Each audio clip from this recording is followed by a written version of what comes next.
सभी साथियों को जय भीम जय भारत। मैं अरुण कुमार, मैं भी पहुंचा हूं बड़ौदा संकल्प भूमि, जिस संकल्प भूमि पर बाबा साहब अम्बेडकर ने संकल्प लिया था और 11 दिन के वो यादें जिसको याद ताजा करने के लिए लोग यहाँ पहुंचते हैं।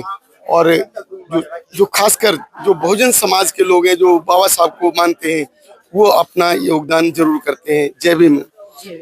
आप लोग यहाँ संकल्प भूमि पर आए, आप लोगों को बहुत बहुत धन्यवाद। तो मैं ही जानना चाहता हूँ, जो ये संकल्प भूमि है, संकल्प भूमि को जो लोग मानते हैं, लेकिन यहाँ हमने जो देखा है बाहर गेट से घुसते ही गेट नंबर 2 पर वो मंदिर बना हुआ है, हनुमान मंदिर, और घंटे बज रहे हैं। बाबा साहब तो इन चीजों का विरोध करते थे, आप लोग केवल प्रतिमाओं पर फूल माला चढ़ाना और जो है कार्यक्रम करना है ये तक तो सीमित है। ऐसे कार्यक्रमों को क्यों नहीं रोक पाते आप लोग?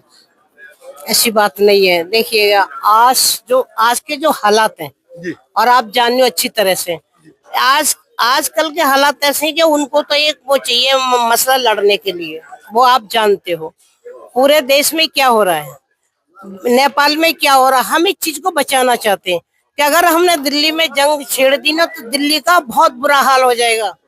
दिल्ली लुटने से बचा नहीं सकता कोई भी। और इन्होंने तो डरते हम किसी से भी नहीं है, डरते तो हम किसी से भी नहीं है। फिर अभी तो आपने लेकिन देखिए कौन कहा डरते हैं, हम ये कहते हैं कि ऐसा हाल ना हो जाए। डरते हम किसी से भी नहीं है, जब मरने से नहीं डरते तो इन मुट्ठी भरों से क्या डरेंगे भाई।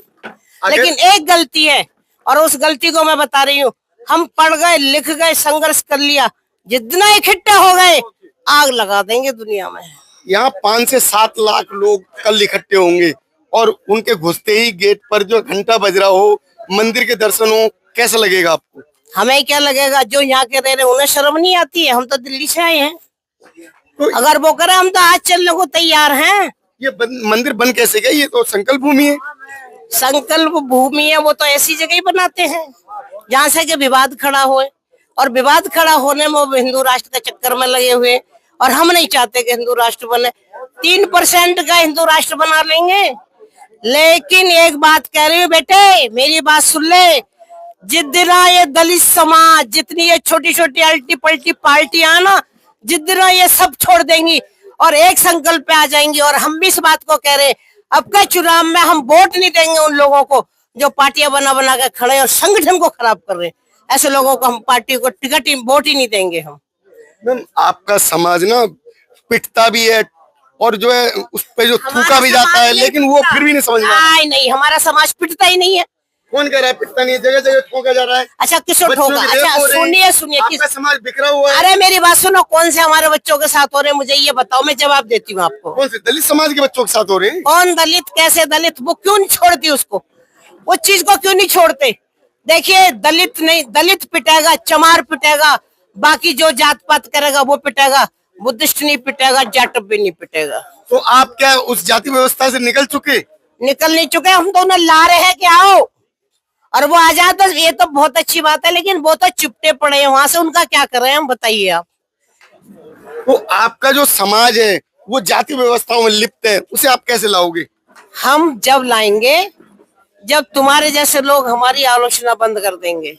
आलोचना क्यों ना करें? आप लोग यहाँ कार्यक्रम कर रहे हो। सुनिएगा, एक मंदिर में घंटा बजा रहा है और एक बाहर चिल्ला रहा है, दोनों में कौन महान है? मैं तुमसे पूछती हूँ। मैं तो ये देख रहा हूँ आज महानता तो घंटे बजाने वाले कर रहे हैं। चाहिए बताइए, जो ऐसे कार्यक्रम हो रहे हैं उनसे देश को संदेश क्या जा रहा है? देखिए तुम्हारे जैसे ना, हे भगवान मुझे पास करा दियो, मैं तेरे पे तेल लड्डू चढ़ाऊंगा। तुम चढ़ाना क्यों नहीं छोड़ते? हमें क्यों कह रहे हो तुम? मैं तो कभी मंदिर में, मैं तो पूरे जीवन मंदिर में नहीं गया। तुम चमारों को क्यों नहीं सुधारते? अब वो चमार क्या करें? क्या तो चमार है ही नहीं, आप तो चमार नहीं है ना। नहीं, तुम चमार नहीं हो तो उनकी विरोध मत करो। फिर उनको जब तुम संभाल नहीं सकते तो उनका विरोध मत करो।